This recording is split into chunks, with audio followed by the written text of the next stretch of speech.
Hello and welcome to the Innovative Mindset Podcast. I'm your host, Isolde Trachtenberg, and I really appreciate you being here. Honestly, it means the world to me. So I'm really glad that you're here, and I also am about to talk about something that's kind of uncomfortable for me, and that is the notion of accepting and thinking that you're an artist, right? That I'm an artist. And let me give you some context about this because this is Creativity Tuesday, and every Tuesday through Friday I talk about and explore the components of innovation. And as you know, innovation to me is inspiration plus action. It's creativity. You're trying to change the world. That's the main definition I think of when I think of innovation. So in thinking about it, here's what's going on inside my head. On the weekend, I and my colleagues in the Philosopher's Stone's Holiday Caroling group performed once again at Nemacolin, which is a private resort in Western Pennsylvania is the best way of saying it. And while we were there, 4 dancers from various companies in New York City, the Martha Graham Company, the Alvin Ailey Company, and the New York City Ballet came and performed bits and pieces of the Nutcracker. And they were watch them, incredible dancers, incredible artists. And after the performance, and the events planner at Nemacolin asked us to sort of come and open for the dancers. She said, why don't you be there around 8 o'clock? They're going on at 8:30. And why don't you sing for the people coming in to sit down? And so we did, and we had a lot of fun. We sang songs. We got the audience engaged and got them singing songs like Rudolph the Red-Nosed Reindeer and Santa Claus is Coming to Town and all those kinds of songs. And we had a lovely time.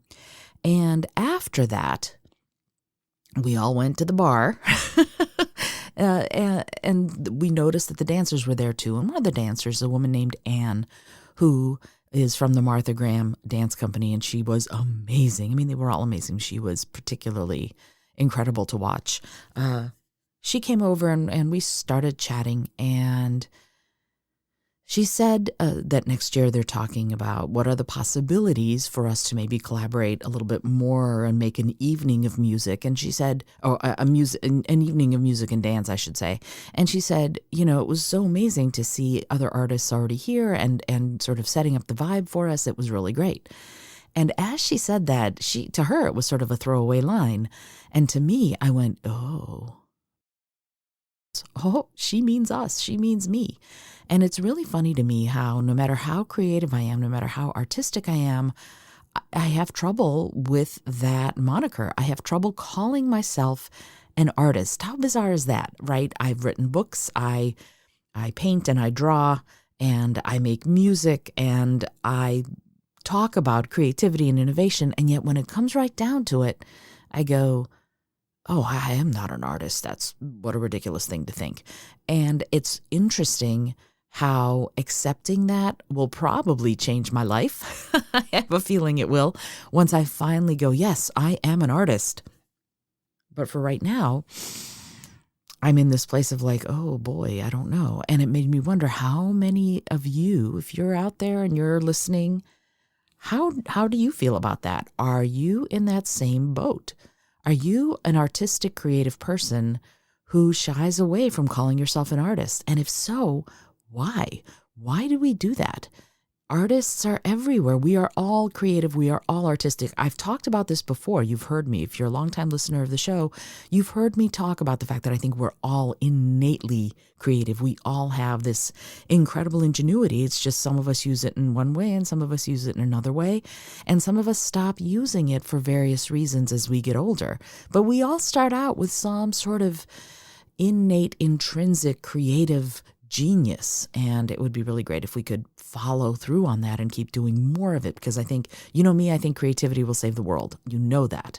And I really, really want to explore why that is, that so many people who are artists or artistic who shy away from calling themselves that. So on my way home from Nemacolin, it's about a 7-hour drive, I spent that drive home thinking about what it means to be an artist, and more importantly, what it means when you think of yourself as an artist, right? So what's the difference there? What is the difference between being an artist and thinking of yourself as an artist? Because so many of us are, as I said, so many of us are artistic. So many of us are artists. Some of us do it with food. Some of us do it with pen and ink. Some of us do it with digital art. Some of us design. Some of us dance. Some of us make music. Whatever it is, we all have some form of artistic and creative expression inside us that, again, some of us take out and play with all the time and some of us don't. So if you are there, if you are in that place of you're artistic, or maybe you want to be artistic, but you shy away, you run away from that moniker of I'm an artist, I'm going to encourage you to think about what are some things that you can do to help yourself along that path. Now, here are some things that I have been really thinking about as far as what I do and what I can do to nourish that notion of being an artist. First of all, do creative things, right? Whatever that is in your mind, whatever creativity is in your mind, if you're already doing something creative, go you, yay, that's wonderful. And if you are doing something creative and you don't accept or believe that it is creative, because, anybody can do that, right? That's the thing we tell ourselves, oh, come on now, anybody can do that. No. Not anybody can do it. And certainly no one can do it the way you can. That's the whole point. It's like I say with writing, if you don't tell your story, no one's going to do it for you, right? No one has your experience. No one has your eye or your ear. No one has your gifts. No one has your skills. No one will do your idea justice like you can. So whatever that idea is, I encourage you to start where you are and get going and do it. And then one of the chief ways, and this is something that I'm doing right now with the Daily Doodle, is to do something creative first thing in the morning, to wake up that part of your brain. I talked about it last Creativity Tuesday, and I'm doing it today. Just doodle. Wake up in the morning, keep a little notebook by your bedside with a pencil, and make a doodle. Do something. Or you can go as far as I've gone and download the Sketchbook app on the iPhone, and I'm sure there's something on the Android that's similar. And that's what I do very first thing. For a while, I was going, maybe I should meditate and then draw. And I've actually started, I open my eyes, I reach for my phone, and I do a doodle of one form or another. And I don't take more than like a minute to do it, but I do it every single day, and I'm going to do it for a year. And I find it super exciting to see what's going to happen, what's going to come out. Sometimes it's, a few scribbles. Sometimes it's a pretty detailed scene that sort of flows out of me onto the Sketchbook app, and it's all done with my index finger. I'm not using a stylus or anything. It's raw, it's real, it's unedited. It's kind of like this podcast, right? So that's one thing that you can do to sort of wake up that creative genius inside you. And then make music or sing along with music or pick up a recorder, or if you have a used music instrument place and you can afford it, buy a used guitar, or a recorder at the music store will run you like $7, or go to a secondhand store, or just start beating your hands on your thighs, right? You can do that too. A couple weeks ago, I officiated / emceed at the memorial service of a dear friend of mine. I've been talking about this on the show quite a bit. And one of the highlights for me, if such a terribly sad event can have a highlight, was that I was, because I was the MC and Rich, my husband, was also going to do something they asked him to juggle. I got to introduce him, and I got to sort of be a little funny and introduce him. And then as he was doing his trick, I did this, and you're going to hear me do it now. Right? So it's like a drum roll, palms on thighs.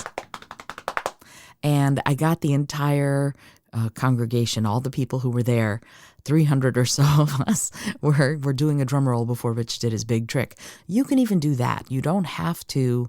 I'm not telling you to juggle clubs while you're on a unicycle, which is what he did. I'm saying that whatever artistic or creative thing that you want to do, I encourage you to do it. And And if that means you start by tapping rhythms on your thighs with your hands, that is creative, right? That's the whole point of this, is that you can do that. You can also write. You can find prompt words. You can drop me an email and I'll give you a prompt word. I'd be delighted to spend a little time writing a story about some subject or other, right? I guess the thing I'm saying is that you can check your social media one time less a day and instead spend that time doing something creative, right? I know that's, it's personal because we're all a little bit addicted, or at least many of us are a little bit addicted to social media and checking it and everything. But what if you spent one less time a day and instead spent that time doing something creative, doodling, tapping on your thighs with your hand, writing a story, whatever it is, right? You can also leave yourself a timer to do something creative. And why am I talking about this? Like, every 20 minutes or every hour and a half or whatever is comfortable for you, you stop and you do something creative. Why? Because it shifts your mind, it shifts your thinking and makes you go, oh, maybe I am creative. And from there you go, maybe I am artistic. And then from there, building one on top of the other, you can maybe start accepting that you are an artist, because I think we all are. We are all artists in one way or another. And if you, as I said, if yours is with cooking, that's great. If it's with programming code, that's great too. Whatever it is that you do, you're an artist. And I'm just reminding you of that because you used to be incredibly creative. I am sure of it when you were young. And along the way, you either kept at it or you let it sort of fall by the wayside and forgot. And so now's the time to remember. And if doing something active like doodling or making music or something like that feels too much, that's cool. Instead, leave yourself time during the day to go for a walk and look at the shapes and the colors you see, whether they are, if you're in the southern hemisphere, you might be seeing the leaves and the blossoms budding on trees. See what the colors are. Note what they are. And now, right now in the northern hemisphere, we've been having some amazing sunsets. There are incredible colors as the leaves fall, and the trees, what they call green up, green down. Green down is when all the leaves turn, and now a lot of the leaves have fallen, and they have these beautiful tans and browns, lots of earth tones, but some places in the northern hemisphere still very much have lots of vivid greens, verdant meadows, blossoms of all colors. And starting to note what colors and shapes you see also taps into that creative part of your brain. So even if you're not actively doing something creative, you can stimulate the parts of your brain that do those creative things so that you can think in those creative ways. All right, so the next thing that you can do to spark that for yourself is an affirmation. An affirmation is sort of a written or spoken kind of as if statement, not as if like Clueless. It's not about Cher. It's more you say something as if it is already true. And I've talked about affirmations in previous episodes, but it's an important one. What if you were to say, I am creative to yourself 5 times? How would that feel? In fact, I'm going to do it right now. And I invite you to do it with me. Ready? Here we go. I am creative. I am creative. I am creative. I am creative. I am creative. You could even do the same thing with being artistic or being an artist. And I'm gonna leapfrog over artistic and just go, I am an artist. I am an artist. I am an artist. I am an artist. I am an artist. It's still a little hard for me, I admit it. It's still a little bit hard. Isn't that weird? But there it is.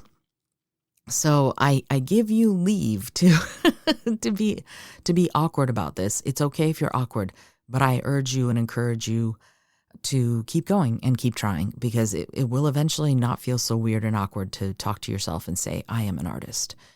The other thing that you can do is you can collaborate on something creative and artistic, right? You can see who else is doing something cool and creative around you and see if you can join in. You can join a creative and artistic group. Maybe there's a writer's group if you're a writer. Maybe there's a community choir if you want to sing.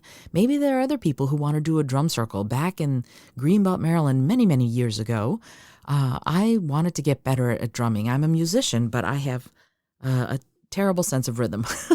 Not a terrible sense of rhythm, a terrible sense of keeping time without slowing down or speeding up. That's hard for me. So I wanted to get better at it. So I got this hand drum, and I asked my friend John, who played the didgeridoo, if he would be interested in going into the woods where we lived and playing didge while I drummed.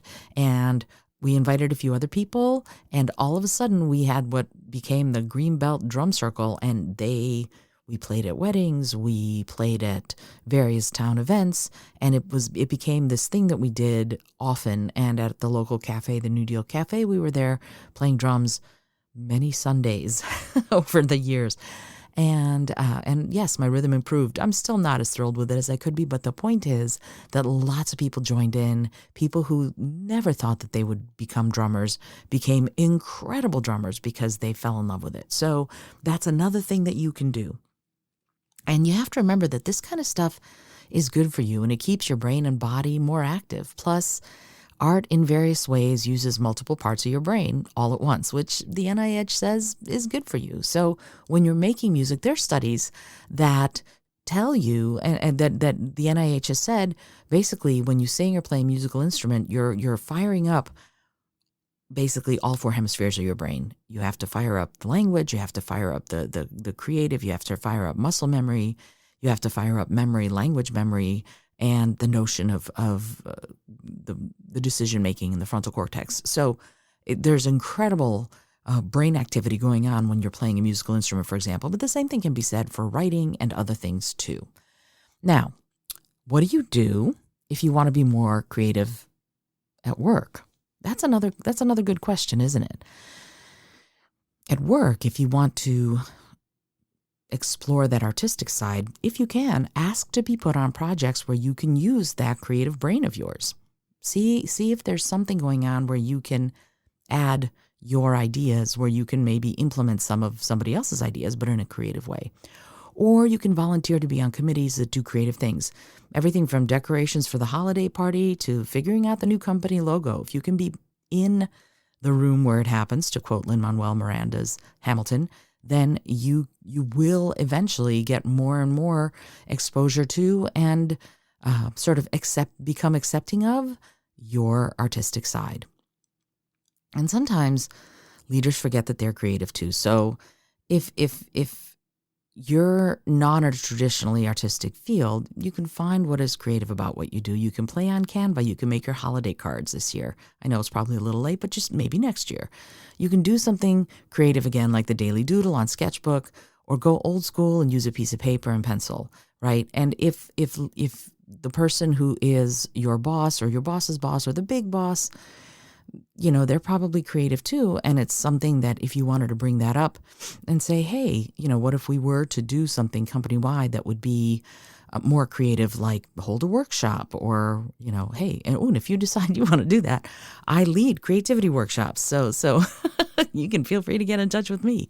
But anyway, that there's something beautiful about the notion of inspiring and beginning and firing up the creative genius of everybody, because if we think creatively, there's nothing we can't solve, really. If you can imagine it, there's a way to probably make it happen. Yeah, maybe we won't all go fly orbiting Jupiter or whatever, but if somebody's thinking about doing that, NASA might have missions going there in a few generations. Who knows, right? So that's something that we need to think about. And I want to quote Ez Devlin, who is a stage designer. There's this amazing The Art of Design. It's a Netflix documentary, and you've heard me probably, if you've listened to the show before, you've probably heard me talk about this documentary. They went through and they interviewed designers of all sorts who are peak performers in their fields, and to talk to them about their process, how they do what they do, and follow them as they do their incredible design work. And Ez Devlin she's a stage designer who she started, I guess, in theater or as a musician first, but then she moved to theater, and now she designs concerts. Like she's designed stages for Beyonce and for, I think, the Rolling Stones and lots of different huge acts. And her designs are revolutionary. They're really incredible. I highly recommend her episode of the show. But she was talking about something about creativity, and she was talking about babies. And she says what's happening in their brains is that every time they discover something new, they get a little dopamine rush, which is why we are biologically selected to be in love with new things. And I loved that. I went, oh, yes, we are biologically selected to be in love with new things. We crave the new. And that's innovation. That's creativity. We crave it. And think about how many of us don't use it. And think about what it would be like if we did. Wow, that would be incredible, wouldn't it? So I wanted to give you thoughts on creativity and ideas just so that you can start thinking about what that all means. It's amazing. Just thinking about it blows me away. So I wanted to get that out to you so that you can start thinking about it for yourself. And I'm going to say it again. I am an artist. And the next time somebody refers to me as an artist, I'm hopefully not going to go, oh, pshaw. No, there's no way. And I didn't say that to her out loud, but I certainly thought it until I went, wait a minute, you are an artist. So I'm going to say that to you. You are an artist. In one way or another, possibly many ways, you are an artist. And I want you to remember that. Okay, I hope that you have enjoyed today's episode. As always, brought to you by Brain FM, which has one of their slots of music and neuroscience is for creative flow. So I highly recommend you try it. It will wake up that part of that creative brain of yours. If it's been in slumberland, it will wake it up. Until next time, this is Isolde Trachtenberg, and I want to ask you a favor. If you are interested, if you're liking the show, do me a huge favor and leave a review. I would love to hear what you think, and especially if you're listening on an Apple, an iPhone, or on a Mac of some sort, iTunes, or actually it's called Podcast now. If you go there, and maybe I'll leave the Apple Podcast link in the show notes so that you can easily get to it. So if you go to the show notes, you can link, and I'd love it. It would mean the world to me if you left a review. It'd be really cool for me to see what you're thinking. All right, until next time, this is Isolde Trachtenberg reminding you to be bold, be creative, and always be kind.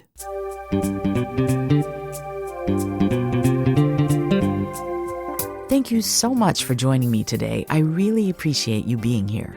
Please subscribe to the podcast if you're new, and it would mean the world to me if you told a friend about it. Today's episode was produced by Isolde Trachtenberg and is copyright 2021. As always, please remember this is for educational and entertainment purposes only. Past performance does not guarantee future results, although we can always hope. Until next time, remember to be bold, be creative, and most of all, be kind.